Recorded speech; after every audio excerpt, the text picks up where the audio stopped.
Olá, amigos telespectadores da nossa TV Assembleia, sejam bem-vindos. Com a graça de Deus, com a sua audiência, estamos iniciando mais uma edição do nosso programa Entrevista Coletiva. Eu sou Narbal Guerreiro, para você, ouvinte da rádio 89.5, que também nos acompanha nessa entrevista. Tenho aqui a participação do meu colega jornalista Cláudio Oliveira para essa edição do nosso Entrevista Coletiva. Bem-vindo, Cláudio. Grato, Narbal. Estamos aqui com o nosso querido deputado Silvano Amaral. Vamos falar das ações parlamentares.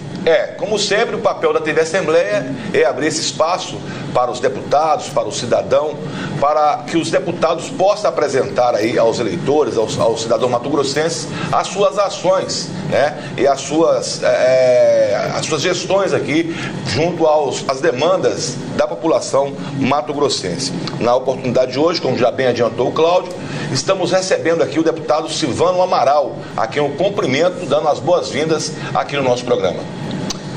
Obrigado, Narbal. É um prazer mais uma vez estar aqui, cumprimentar o Cláudio, comentar você que nos assiste pela TV Assembleia e também que nos ouve pela Rádio Assembleia. É um prazer estar aqui, naturalmente, poder prestar conta das nossas ações. Obrigado pela oportunidade e estamos à disposição. Bom, a produção, como é de praxe, sempre prepara um pequeno texto para que nós possamos deixar o telespectador mais inteirado a respeito do assunto e sobre também o entrevistado. Eu peço licença para passar a ler agora. O deputado Silvano Amaral tem destacado a atuação nas principais frentes parlamentares com ações dirigidas para as áreas de saúde, segurança pública, infraestrutura de rodovias, educação, agricultura familiar e regularização fundiária. O deputado Silvano é membro titular da Comissão de Fiscalização, Acompanhamento da Execução Orçamentária, membro também das comissões de Educação, Ciência, Tecnologia, Cultura e Desportos, Saúde, Previdência e Assistência Social, Agropecuária, Desenvolvimento Florestal e Agrário e Regularização Fundiária e também Indústria, Comércio e Turismo. Mas, ultimamente, o deputado Silvano tem centrado seus esforços aí nas questões fundiárias, mais notadamente naquelas relacionadas aos embargos ambientais e também um carinho muito especial com a agricultura familiar. As suas ações parlamentares, no geral, somam 75 proposituras, sendo 54 indicações, 10 projetos de lei, 9 requerimentos e 2 projetos de resolução. Para a gente falar um pouco mais a respeito das suas ações, gostaria de deixar aí em aberto ao senhor para destacar aquela que o senhor acha mais importante de toda essa sua movimentação aqui no Parlamento Estadual.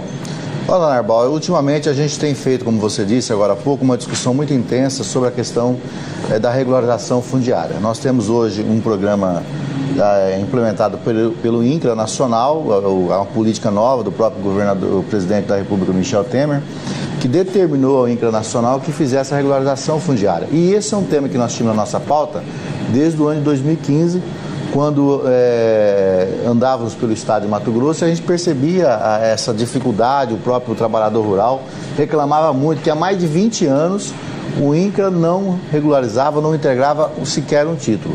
Então, com diversos assentamentos que nós temos no Mato Grosso, acontece que, nesse contexto, nessa nova política, a gente já começou a cobrar para o INCRA tirar do papel. E, graças a Deus, a gente começou a fazer uma cobrança e já aconteceu alguma titulação, inclusive na região ali de Sinop, Nova Fronteira, na região também de Itabaporã, e está previsto outras ações, como querência, que aconteceu também, Guarantã do Norte,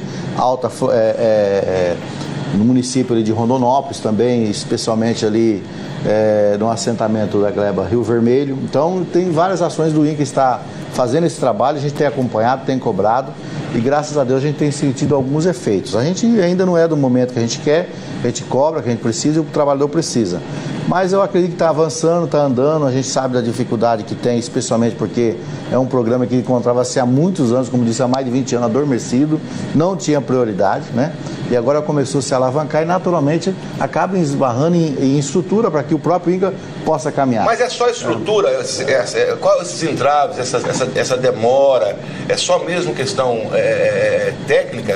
Não é. Pela condição técnica e de estrutural do INCRA, não é esse o caso. Até mesmo porque hoje, quando começou a acontecer, o INCRA está fazendo aquilo que é possível fazer e continua avançando. Mas o grande entrave hoje da regularização fundiária Trata-se da questão, primeiro, daqueles entraves jurídicos de regularização da propriedade, da discussão da propriedade, aquela situação como um todo, mas o grande entrave grande hoje é a situação do georreferenciamento, né? O georreferenciamento, ele é uma condição essencial para poder titular, né? Para poder fazer o assentamento se oficializar em termos de regularização documental, de regularização da delimitação das áreas, dos limites, da posse, enfim. E isso aí custa dinheiro, né? E o assentado muitas vezes já começou a fazer, muitas vezes pagou, tirou do bolso, por muitas ações que houve no passado e que por uma falta de gestão e acompanhamento não se efetivou. E muito trabalhador rural tirou do bolso, pagou, mas infelizmente acabou essas peças técnicas, esses projetos todos, esses encaminhamentos todos não chegando para a certificação no INCRA. Isso é uma condição, deputado, do CRA? Quer dizer, é o cadastro ambiental, o rural do CAR, né? Do CAR, Cadastro Ambiental Rural. Recentemente a Assembleia aprovou com diversas emendas, a gente viu, deu uma olhada nesse processo legislativo. O CAR é condição. O CAR é uma condição, quer dizer, para a necessidade do georreferenciamento é para obter o CAR? Como que é isso? São processos diferentes, né? São distintos. Hoje, o INCRA, inclusive, ele faz a regularização fundiária sem o CAR. Ele exige o georreferenciamento que determina ali os limites de cada propriedade, perímetro, né? Perímetro e tal. Então isso aí é muito importante. Mas o CAR também, eu acredito que a partir de agosto, setembro, outubro, também vai ser condição. O INCRA vai começar também a exigir o CAR, o Cadastro Ambiental Rural da propriedade. Que também não é uma coisa muito difícil de fazer, o próprio INCRA tem uma contratação sobre isso, o próprio SEMA agora, nessa nova lei que nós tivemos agora, aprovada na Assembleia, facilitou bastante, e a SEMA, de acordo com os técnicos, pelo que eu tive conversando com o secretário estadual, o vice-governador Carlos Fávaro e também o Dr. Rodrigo, que é assessor do Carlos Fávaro, essa questão do CAR vai ser bem adiantada. Ele me disse que a SEMA está habilitada a fazer 3 a 4 mil certificações de CAR por mês. Então vai avançar bastante, né? Então, nesse contexto, a gente percebe que começou a andar, né? Mas precisa andar um pouco mais, precisa avançar, até mesmo porque nós temos outro grande problema, que é o embargo ambiental. O que está acontecendo no embargo ambiental? O embargo ambiental, ele dá a condição, por exemplo, do cidadão ter a posse através do INCRA, através do seu título, mas não dá a condição para que ele possa financiar, porque com o embargo ambiental o banco não o financia. Então cria uma dificuldade. Então nós temos outra frente, começar uma nova frente também de trabalho, que nós fizemos inclusive uma audiência pública acompanhada pela Assembleia, que foi muito boa lá em Sinop, porque a boa parte dos assentamentos embargados estão no norte e no noroeste, né? Temos assentamentos também na região do Araguaia, aqui na região sul, mas boa parte estão naquela região, então nós fizemos uma audiência pública lá, para que a gente pudesse discutir esse processo. E aí tivemos lá os representantes da SEMA, do IBAMA e do INCRA, que são os interessados nesse processo, que são as pessoas que têm a obrigação de sentar exatamente para poder fazer esse procedimento. Destravar, né? De criar uma agenda para que isso aconteça, né? Dentro de 30 dias, esse cara de criar uma agenda para que a gente possa ter aí o norte, uma definição desse processo, porque a gente percebe que esse procedimento ele está hoje conectado em função inclusive do CAR, que é o Cadastro Ambiental Rural, que a própria SEMA tinha dificuldade, a questão de base, enfim, de tramitação, de legislação, que agora na nova legislação facilitou bastante. Então, destravando o CAR, vai automaticamente autorizar o IBAMA a poder fazer o desembargo desses assentamentos. Nós temos hoje embargados no CNPJ do INCRA de Mato Grosso 12 assentamentos. Então nós vamos ter, com esse procedimento de regularização do CAR através da SEMA de Mato Grosso, o desembargo ambiental acontecido pelo IBAMA, né, que esse embarque foi feito pelo IBAMA, e naturalmente o INCRA com mais tranquilidade para poder fazer essa questão dos assentamentos, da titulação, continuar. Você ter efeito, né? Porque você titular, dá entrega para o título e ele não ter o desembargo ambiental, o efeito está zerado, né? Agora, outra coisa que a gente observa, deputado, a gente até vê pelo empenho dos deputados aqui, do senhor também e dos seus pares, é essa preocupação de muitos com relação à questão da agricultura familiar, porque nós estamos vendo aí o seguinte: por um lado, ele não pode produzir. Quem consegue, de alguma forma legal, a passar a produzir, muitas vezes não pode vender porque não tem a certificação. É um outro assunto também que daqui a pouco, com esse número de de desmembramento e também de destravamento dessa questão dos embargos, vai passar uma produção maior para a agricultura, mas tem a preocupação de certificar esses produtos. Como é que vai funcionar isso aí? Exatamente. A Assembleia acabou esses dias atrás. Corrida com obstáculo, parece. Mas eu estou esperançoso, Nerbal. Eu estou assim, bem esperançoso porque as coisas estão começando a sair do papel e da discussão e se tornar prático, entendeu? Porque muitas vezes você vai num assentamento, vai a alguns lugares, você tem dificuldade porque ninguém quer saber mais de conversa. Só está todo mundo essa questão da titulação. Há quantos anos políticos e técnicos e representantes das instituições vão ao assentamento, vai destravar, aí não vai. Então andou bem, está andando. A questão do cadastro ambiental rural, o desembargo ambiental, SEMA, IBAMA, começou a falar sobre o assunto e começou a sair da parte teórica para a parte prática. Eu estou esperançoso que a gente possa resolver esse problema. E isso aí, Nerbal, que você falou é importante. Também é uma fase. Né? É uma fase também que nós vamos dar o título, vamos ter o desembargo e o cidadão não vai poder vender o produto. E aí entra agora a aprovação da lei aqui, inclusive uma proposta feita pelo deputado Zé Domingues, que teve o apoio dos 24 deputados, inclusive o nosso, onde vai simplificar bem a questão da certificação do SIM, que é o Serviço de Inspeção Municipal, que vai ser certificado pelo SUSAF através da Secretaria Estadual de Agricultura. Né? Aí, ou seja, o SIM feito pelo município vai dar a condição para que o cidadão possa vender não só aos supermercados, a merenda escolar do seu município, vai dar o certificado pelo SUSAF, ele pode vender a nível de estado a agricultura familiar.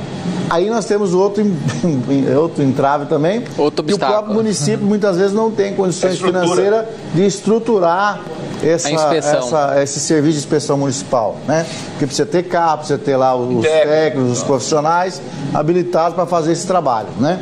Então nós temos que ter também, vencer esse processo, já há uma discussão sobre isso, através da Assembleia dos Deputados, o deputado presidente dessa casa, Eduardo Botelho, nós que somos envolvidos na agricultura familiar, para que a gente possa, através dos consórcios municipais, que às vezes engloba 8, 10, 15 municípios, através dos consórcios, deixar que o consórcio faça essa certificação do SINS junto aos municípios, né? Então os consórcios regionais, como acontece inclusive hoje com o licenciamento ambiental. Existem alguns consórcios que eles se uniram, os municípios se uniram e fazem aquela certificação toda do ambiental, do licenciamento ambiental, para que possa facilitar a vida dos municípios, daqueles que têm aquele termo de cooperação com a SEMA, né? Aqui são a descentralização dos processos ambientais, que é muito importante isso. Então eu estou esperançoso que a gente possa continuar a avançar. Eu acho que tem o caminho todo pronto aí. Está indo, Está todo pronto. Nós temos legislação, temos os processos em andamento, agora o executivo também precisa fazer andar. Com certeza. Aí precisa se envolver a CEAF, precisa se envolver, precisa regulamentar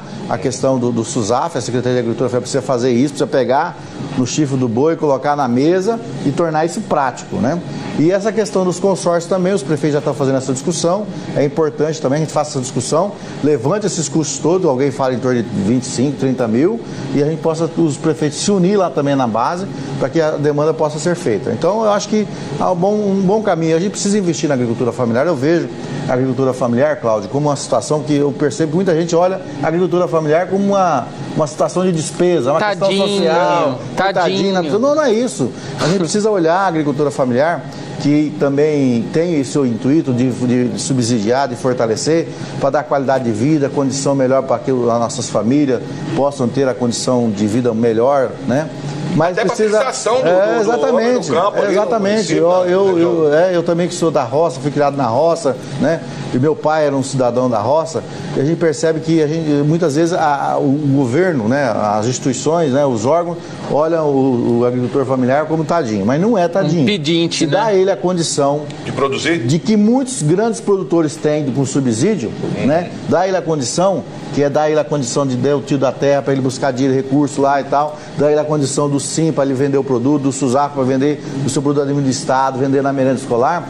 Nós vamos ter, além da questão da melhoria da qualidade de vida dele, a dignidade, né? Que ele possa ter o seu filho na faculdade, crescer, desenvolver. Nós vamos ter, além de tudo isso, um grande uma grande alavancagem na economia do Estado. Isso também vai refletir na economia do Estado através do ICMS, vai refletir na economia dos municípios, na geração de emprego, na prestação de serviço, na geração de renda. Então nós vamos ter aí uma grande alavancagem. Olhar para a agricultura familiar não é olhar só com os órgãos sociais, mas acima de tudo os governantes precisam olhar também com as questões econômicas, que vai fazer parte da economia do Estado. A gente vê muito aqui no Estado de Mato Grosso sempre a discussão da economia, da macroeconomia, né? A economia é tocada pela macroeconomia, porque a macroeconomia e tal, é o que é importante, de fato é mesmo.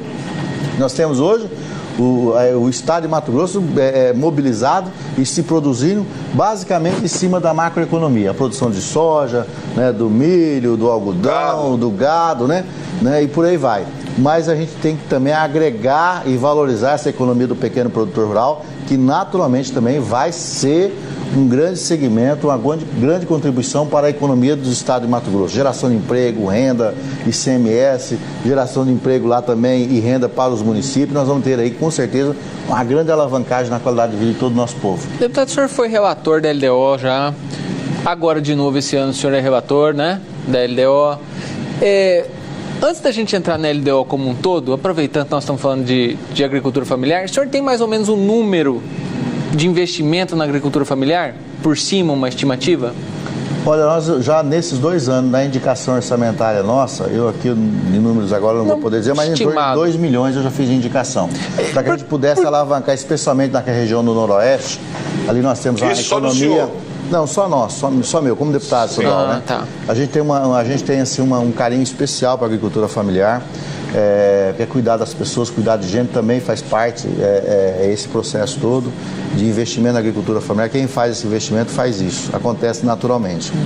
E a economia da região noroeste, nós temos lá o programa do Pro Café, que é muito importante para aquela região. A economia do café, na região do noroeste, que começa ali em Juína e vai até Alta Floresta, que é a região do norte ali, alguns municípios, não todos, mas muitos daqueles municípios vão ter a sua economia alavancada e tocada especialmente pela economia do café, pela arrecadação, geração de emprego e renda pela economia do café, como já está acontecendo ali na região de Cuniza, Cotriguaçu, onde há um grande investimentos, grandes geração de emprego, renda e da economia local alavancada pela produção do café. Então nós estamos incentivando lá aquele processo do café tradicional para o café clonal, onde passa muitas vezes o café tradicional produz em torno de 70, 80 sacos por hectare, por alqueire, né? 24.200 metros quadrados, alqueires paulistas.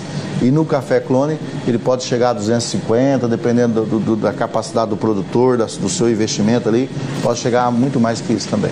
Bom, você que está nos ouvindo aí, você está acompanhando a entrevista com o deputado Silvano Amaral, você da Rádio 89.5, você da TV a Assembleia também que nos acompanha. Nós vamos fazer um breve intervalo, nós estamos caminhando para o final desse primeiro bloco, mas antes de chamar o nosso intervalo, eu gostaria de deixar para o senhor 2 perguntas aqui e para depois, no segundo bloco, adentrarmos um pouco mais.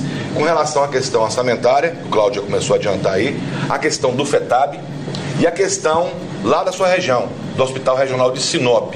São situações também que o senhor sempre está engajado, buscando alternativas para a solução desses problemas que parecem ser insolúveis, né? Durante tanto tempo, e a população fica aí no desespero, aguardando um posicionamento por parte dos parlamentares, por parte, principalmente, do governo do Estado. Nós vamos para um pequeno intervalo, nós já voltamos já com o nosso entrevista coletiva. É rapidinho.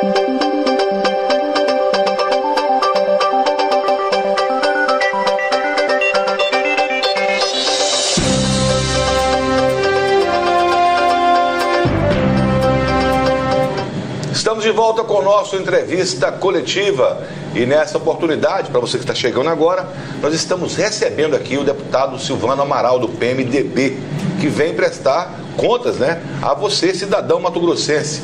E estou aqui na companhia do meu colega, meu amigo Cláudio Oliveira, jornalista, que também está nos ajudando aqui nessa oportunidade a fazer as perguntas ao deputado Silvano. Bom, você que nos acompanha pela Rádio 89.5, eu sou Narval Guerreiro, Silvano Amaral, deputado, e Cláudio Oliveira. Deputado, eu deixei no bloco anterior só um apontamento para algumas questões, que são aquelas relacionadas justamente à saúde lá na região, em termos de Estado, mas principalmente pelo episódio lá de Sinop, né? Houve toda aquela comoção, né? Inclusive de posicionamento de alguns parlamentares de algumas pessoas com relação a disponibilizar parte do valor do FETAB para a saúde. Gostaria de saber do senhor qual é o posicionamento do deputado Silvano Amaral, né, e qual a expectativa do senhor com relação à saúde no Estado. E agora que estão falando que vão voltar também com as OSs. Nesse caldeirão todo aí, o que o senhor pode nos falar? Olha, Narbal, essa questão do hospital de Sinop é exemplo de todos os hospitais do estado de Mato Grosso. Regionais? Os regionais, como Sorriso, Peixoto, Rondonópolis, Colíder, Alta Floresta, né? Então, esse processo, infelizmente, eu digo isso com muita tranquilidade, não é por crítica, nem por ser de oposição, mas pela constatação, ainda o governo não deu uma solução definitiva. Nós estamos sofrendo e eu ainda vejo que esse processo ainda não saiu do papel da discussão. Nós estamos aí há 2 anos e meio de governo, né? Estamos aí há 2 anos e meio de Assembleia e a gente percebe que o governo ainda não deu uma solução definitiva. Esse processo todo, essa comoção que houve de Sinop, dos hospitais de Colíder, também pelo choro do médico de lá de Sorriso, né? Diretor do hospital. Um dos diretores lá do hospital, enfim, toda aquela discussão. O governo acabou aí dando um jeito e pagou os hospitais, pegou o dinheiro do FETAB, pagou os hospitais, pagou a conta atrasada.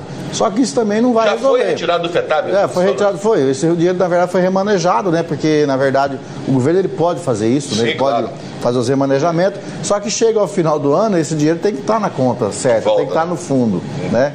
E aí, quando isso acontece, é lamentável, porque eu não sou contra essa questão do governo ter essa possibilidade, essa flexibilidade do seu caixa, né? Você tem dinheiro de uma coisa, põe ali, depois você repõe, depois vai adiante e tal. Não tem problema, porque imagina na sua empresa, você já faz isso muitas vezes, às vezes você põe dinheiro pro pessoal seu, depois você tira e de volta e por aí vai. Mas você imagina um Estado, né?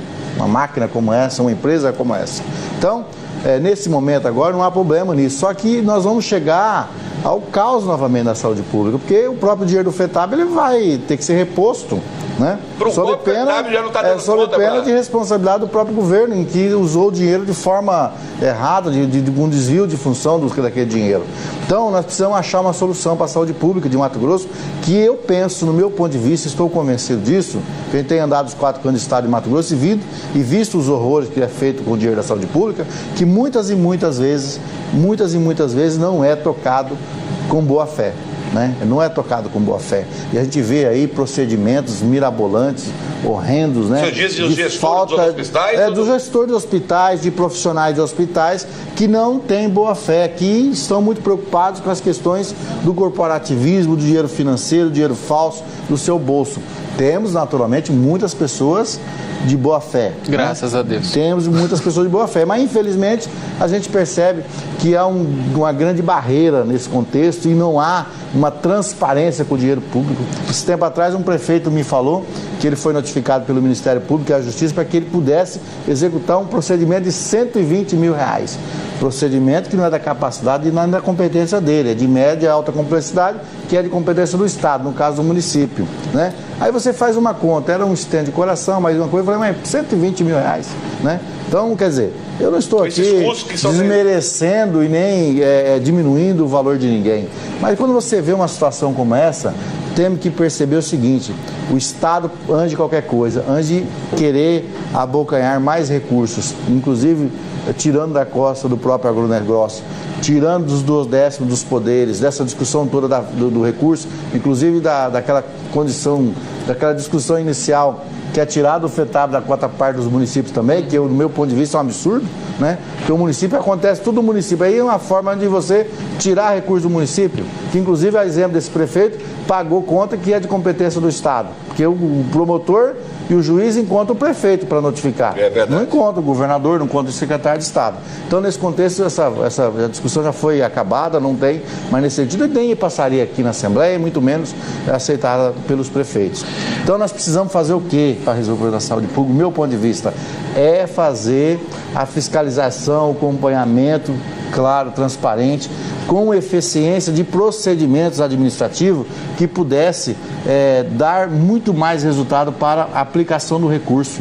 Eu penso que a gente teria que ter... E a transparência. Exatamente. Teria que ter hoje, por exemplo, o doente está lá, a família entra no Ministério Público, lá na Defensoria, porque muitas vezes não pode pagar, vai na Defensoria Pública, pega esse processo, faz a cobrança e faz a cotação. Aí as cotações vêm aqueles valores, né, que que muitas vezes, como disse um secretário aqui, que muitas vezes é valor que dá para ressuscitar, não é nem para curar, né? Então, nesse contexto, a gente percebe que é preciso criar esse mecanismo. Isso é de capacidade e obrigação do executivo criar os mecanismos de gestão, né? Através de até eu até pensava esse dia, discutia com o promotor, é preciso de repente criar um edital e dizer, para esses procedimentos o Estado vai pagar isso. E quem quiser que adere, não tenho dúvida nenhuma. Muitos médicos vão aderir. Você falou uma tabela, seria uma tabela, não a tabela SUS, porque a tabela SUS é uma vergonha. Mas não unificar o preço. Mas de repente a tabela SUS mais uma vez, ou a tabela Unimed com desconto disso, enfim, você criar um parâmetro também. Procedimentos lá, vamos dizer, exemplo lá de Sinop, procedimentos de ortopédico, por exemplo. Ortopédico lá, cirurgia de ombro, e fica, lógico que cada procedimento tem a sua especificação, mas criar alguma tabela nesse sentido, para que o dinheiro tenha mais eficiência. E se pagar em dia, se pagar o profissional em dia, que é um dos grandes casos também, se pagar em dia o profissional e deixar muito claro isso, eu acho que a sociedade vai entender, vai compreender e naturalmente nós vamos ter adesão de vários profissionais para poder atender a saúde pública. Enquanto isso não houver e o próprio governo dá o primeiro passo e demonstrar isso, eu acho que não dá para fazer nenhuma discussão de cobrança de impostos, de tributos, até mesmo porque o meu convencimento hoje, que é um convencimento mais perceptivo, não é técnico, prático, mas na minha percepção, os recursos que estão hoje colocados no orçamento do Estado, que desse ano, por exemplo, de 2017, de 1 bilhão 600 milhões, só da Secretaria Estadual de Saúde, eu acredito que dá para fazer saúde pública, né? Você vê agora há pouco, o governo pagou 230 e poucos milhões, um pouco mais do que isso, de atraso. Então você vê muito dinheiro. Então nós precisamos dar essa característica, essa transparência, essa eficiência e deixar prático e real esses processos todos, para até mesmo que a gente possa discutir com a sociedade a necessidade, caso haja, de mais recursos. Por que o senhor acha que o governador Pedro Táxi trocou de secretário de saúde 3, está no 4º já, se eu não me engano, né? Olha, eu acredito porque ninguém aguenta. Primeiro que não paga, né? Então você compra do fornecedor algum serviço, você não paga, aí você fica com a responsabilidade de dar certo a saúde pública, mas você não tem autonomia dos seus recursos que é destinado à saúde pública e também não tem autonomia para fazer processos de gerenciamento. Então quando isso começa a travar, começa a ter dificuldade, então acho que não dá certo mesmo, e não há, porque o secretário não aguenta pressão, né? Isso aí o cara tá lá, ganha lá, não sei quanto ganha lá, 20 mil reais, 30 mil reais por 18 mês. mil reais. Aí no líquido e tal, 18 mil reais, exposto à sua família, à sua questão pessoal, o seu patrimônio, risco de ser preso, risco de prisão, então você vê que acaba não compensando esse trabalho, né? Muita gente que entrou lá, no meu ponto de vista, até tem uma boa intenção, é comprometido, porque para estar na saúde pública tem que ser comprometido com a saúde pública, senão não adianta. Senão ninguém pode fazer saúde pública, especialmente o gestor, né, e o próprio servidor, em muitos casos, em muitas funções, como enfermeiros, técnicos e assistentes, comprometidos em salário, porque não é o caso. Primeiro, especialmente na saúde pública. Também, né? Exatamente, eu falar para você, né, você tirou da minha boca. Se existem duas ações de poder público que tem que ser feito com pessoas que tenham perfil e comprometimento, educação e saúde, porque ninguém faz educação e saúde esperando dinheiro. Se ele for depender do dinheiro, se ficar pensando no salário, ele vai ser um desmotivado e naturalmente não vai aplicar uma boa saúde, um bom procedimento para o cidadão, para o paciente, como também não vai aplicar uma boa educação, um bom aprendizado para os seus alunos. Essas duas funções no poder público têm que ser tratadas com muito carinho, porque as pessoas têm que ter perfil e comprometimento pessoal, têm que gostar de fazer, senão não vai resolver. Deixa eu só perguntar aqui, estou me avisando aí que o tempo já está... Quando a gente conversa com realmente quem entende, né, a coisa flui, a gente nem vê passar o tempo. Mas a gente tem tantos assuntos para tratar, mas o mais importante, um dos mais importantes, dentre tantos outros, começamos a tentar tratar aqui, é a questão do VLT. O senhor tem um posicionamento muito claro com relação a isso. O senhor que já esteve participando das comissões atinentes à questão do orçamento, também da própria CPI do VLT, o senhor participou também? Participei, fui subrelator. Subrelator, inclusive. Qual que é a visão do deputado Silvano Amaral com relação a essa retomada das obras agora? Tem que ser retomadas, mas quais são os critérios que o senhor apontaria para que elas fossem colocadas em práticas?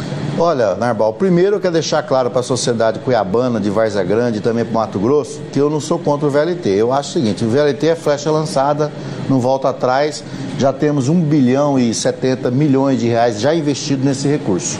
Agora, para poder voltar atrás, para poder fazer funcionar, e que tem que fazer funcionar, colocar em prática, e esse governo já perdeu 2 anos e pouco já, de ação, porque só ficou na conversa, e ele precisa esclarecer algumas coisas. Primeiro, que eu lembro muito bem que esse processo todo foi questionado pelo governo, dizendo que, inclusive, era um dos maiores roubos da história. Questionou-se muitas coisas. Agora quer se voltar atrás, né? Inclusive está na Assembleia tramitando um processo, um projeto de lei pedindo autorização para empréstimo de mais 800 milhões. Então vamos lá. Então, precisa esclarecer. Primeiro, o projeto do VLT inicial ele foi contratado por 1 bilhão e 400 milhões de reais. Desse 1 bilhão e 400 já pagou 1 bilhão e 70. Então, já tem esse processo em andamento, contratado, com autorização para licitar. Aí veio uma empresa, né, que foi contratada pelo governo, lá em janeiro, dizendo que precisava de mais, que precisa para terminar o VLT, 600 milhões, ou seja, de 1 bilhão e 400, nós já pagamos 1,70, mais 600, então nós precisamos de um empréstimo, então nós temos um saldo de 300 e... Vamos arredondar para 1 bilhão e 100, então nós temos um saldo de 300 milhões. Então, se precisa de 600, então nós precisamos de um empréstimo de mais 600, né? Mais 300, 300. Que aí daria, então, mais 300. Então daria, essa obra ia para o preço final de 1 bilhão e 700 e pouco, né? Vamos arredondar para aí, 1 milhão e 750.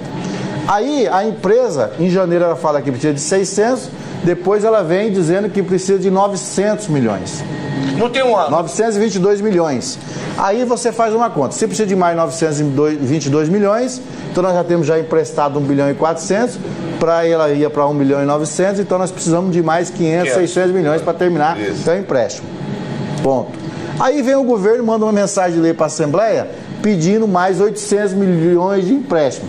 Que mais 1.400 que está autorizado, naturalmente nós vamos ter um preço final de 2 bilhões e 200 milhões. Então essa situação precisa ser esclarecida para a sociedade. Eu tenho e tive a oportunidade de indicar na CPI que o governo teria que fazer a rescisão dos contratos que estão aí, terminar os projetos executivos todos que já está contratado, boa parte deles já estão pagos, deixar eles nos preços atualizados e aí fazer novas licitações para deixar transparente para a sociedade de Mato Grosso, de fato, um processo livre para poder contratar, fora daqueles erros que começaram lá atrás, e aí parece-me que no início do mandato queria consertar os erros e agora parece que quer persistir nos erros, inclusive com as mesmas empresas. Então é um absurdo isso, eu acho que eu sou totalmente contra, inclusive se continuar nesse procedimento eu vou votar contra os empréstimos de 800 milhões de reais aqui nessa casa, votarei contra porque eu entendo que esse processo... Quando está sendo colocado? Estou dizendo também que a minha ideia não é maravilhosa nenhuma, não deve ser a única, mas precisa melhorar isso. E lá na CPI eu dei a sugestão, que é de rescisão dos contratos, término de todos os projetos de engenharia, projetos executivos, e as contratações de forma parcelada. Tipo assim, as questões da obra civil, que é mais, são 21 estações, então contratar empresas de obra civil. A questão estrutural, que são a questão dos trilhos, a questão dos viadutos, contratar empresas estruturadas, de infraestrutura, com know-how nesse sentimento. E a questão da tecnologia, que é o próprio trem, a tecnologia de instalação dos vagões, o funcionamento. Tem expertise para isso. Com esse projeto. Aqui, inclusive, tem essa empresa francesa que dentro do consórcio ela faz parte, contribuiu na venda dos trens, de repente fazer um processo e aí trazer para que ela possa fazer essa instalação definitiva, que é um serviço mais específico, né? Um serviço mais detalhado, que depende de mais expertise. Então, eu acredito que a gente precisa trazer essa situação para a discussão e o governo precisa ser transparente. Da forma que dá, não dá. Da forma que está, né? Não dá para continuar. Eu acho que precisa ter mais transparência. Nós estamos chegando no finalzinho, Cláudio. Não, estamos aqui, nós estamos tranquilos. O deputado aqui manda a gente, vamos embora, rapaz. Você com a palavra aí. Deputado, é o seguinte, a questão da LDO, que é uma peça orçamentária fundamental, fundamental, né? A Lei de Diretrizes Orçamentárias, que é o que define efetivamente os gastos do governo. A peça chegou agora, há pouco tempo, final de maio, né? O senhor está como relator, o senhor já teve tempo de debruçar? Como é que está, assim, há perspectiva de melhoras? E aí a gente vem nesse caldo, né? Esse rescaldo, de novo o RGA entrando no processo de discussão. Então você começa a discutir a lei de diretrizes ao mesmo tempo em que você tem no calcanhar ou no cangote, para melhor dizer, o servidor também dizendo, peraí, cadê meu pedaço? Como é que o senhor está vendo para fechar esse quebra-cabeça? Olha, Cláudio, na verdade eu sou relator da LOA, né? Da LOA, sim. Anual, e naturalmente passa pela discussão da LDO, que chegou agora. E é o próximo passo, né? É o próximo passo. Mas nós, como membro também da Comissão de Acompanhamento e Fiscalização do Orçamento, e como relator da Lei Orçamentária de 2018, a gente tem que prestar atenção nisso. Eu vou falar para você que a questão do contexto dos servidores, eu percebo assim uma maturidade maior dos servidores e uma discussão mais preocupante. Porque hoje em dia, o conceito do sindicato, vocês lembram muito bem, na época de Lula, lá na época do ABC Paulista, o sindicato queria ganhar. Então você trabalha muito pelos direitos. A partir da hora que se abriu as contas, naquela época das concessionárias e repartiu-se as responsabilidades com o governo federal, o governo do estado, você pode perceber que os sindicatos eles ficaram muito mais na prática, né?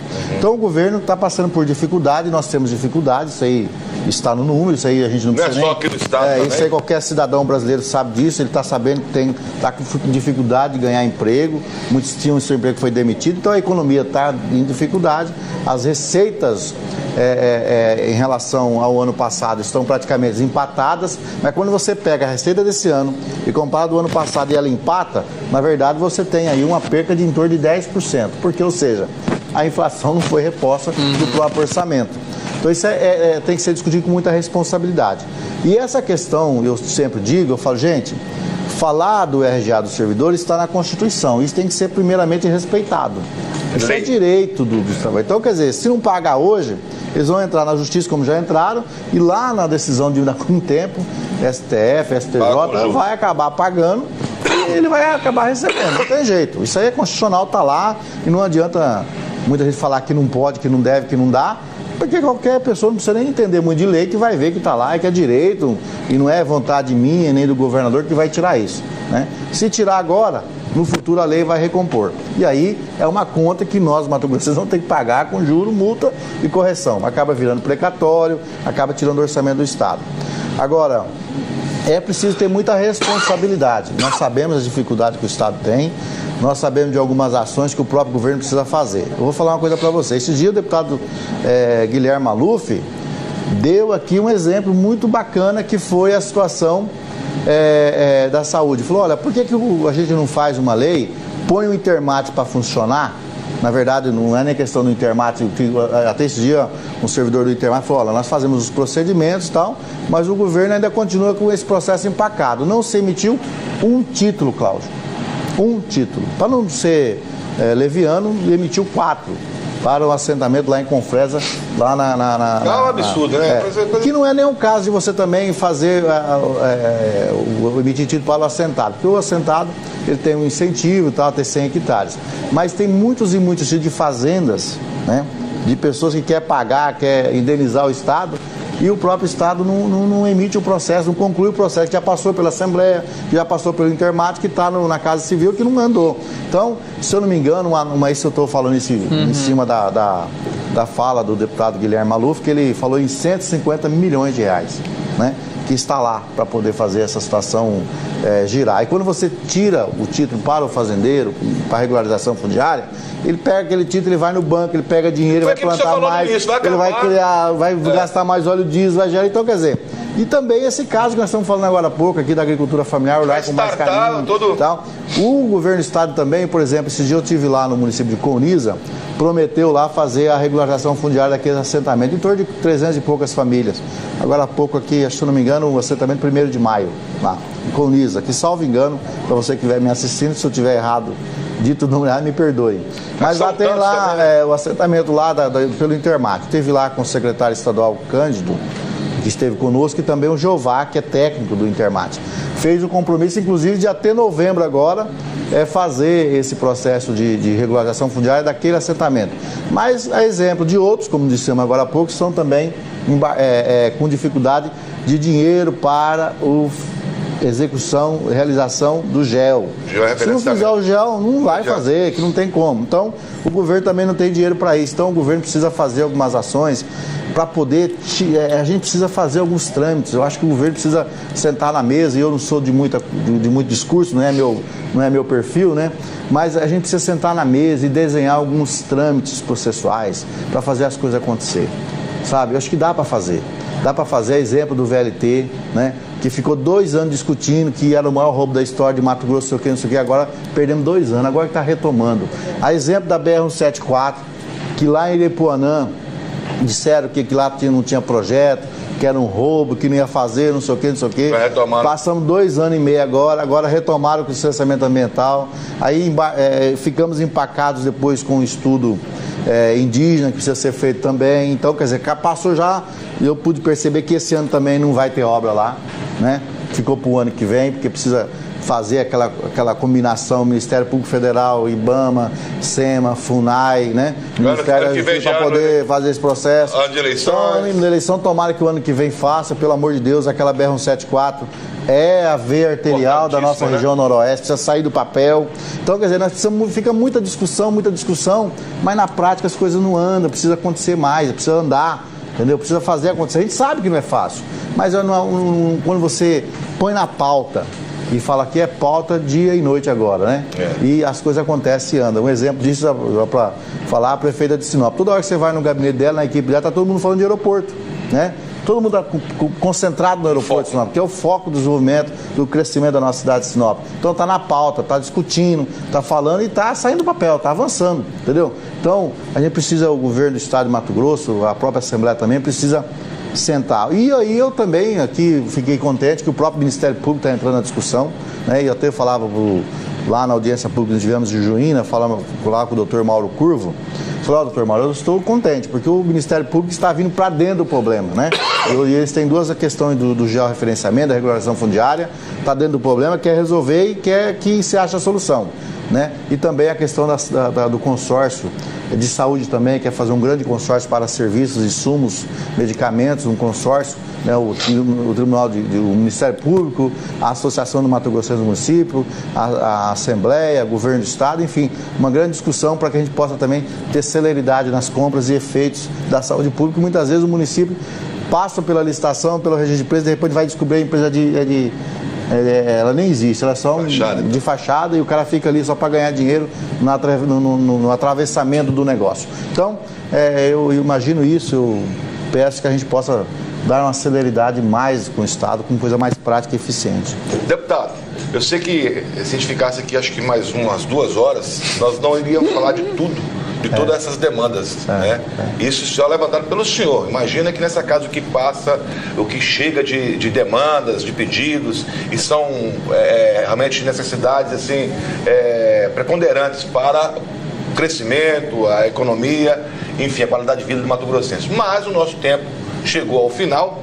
Gostaria de deixar aí para as suas considerações finais, microfones e câmeras, para que o senhor possa também colocar alguma coisa, caso nós não tenhamos colocado. Sabemos que são muitas as áreas que o senhor atua, que o senhor possa fazer aí as suas considerações finais.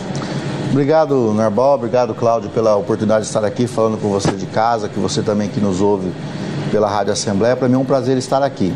Como você disse, Narbal, e também, Cláudio, as demandas são grandes, a gente, às vezes, se sente muitas vezes até desestimulado, porque você quer ver as coisas acontecer, às vezes você quer contribuir, muitas vezes não é possível, né? Porque aqui existe uma discussão muito grande, há um procedimento que tem que se vencer, muitas vezes até da própria cultura das pessoas que comandam e fazem o executivo, né? Então todo esse processo.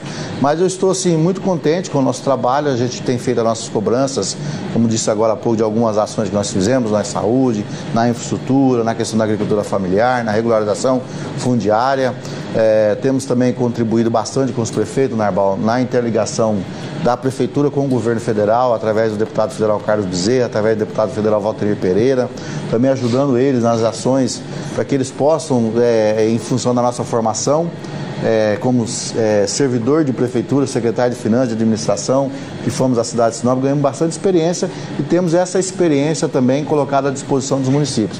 Feitas as discussões, os trabalhos, como é o caso agora há pouco da discussão que tivemos do consórcio, da criação do consórcio municipal, entre o consórcio regional, para que a gente possa ter o SIM, né, que é o Serviço de Inspeção Municipal, ajudando os municípios. Então é um grande prazer estar à disposição aqui de vocês, para que a gente possa estar prestando conta e dizer a vocês que nós continuamos à disposição de Mato Grosso, né, dos prefeitos, dos vereadores, das lideranças, de você quiser nos procurar.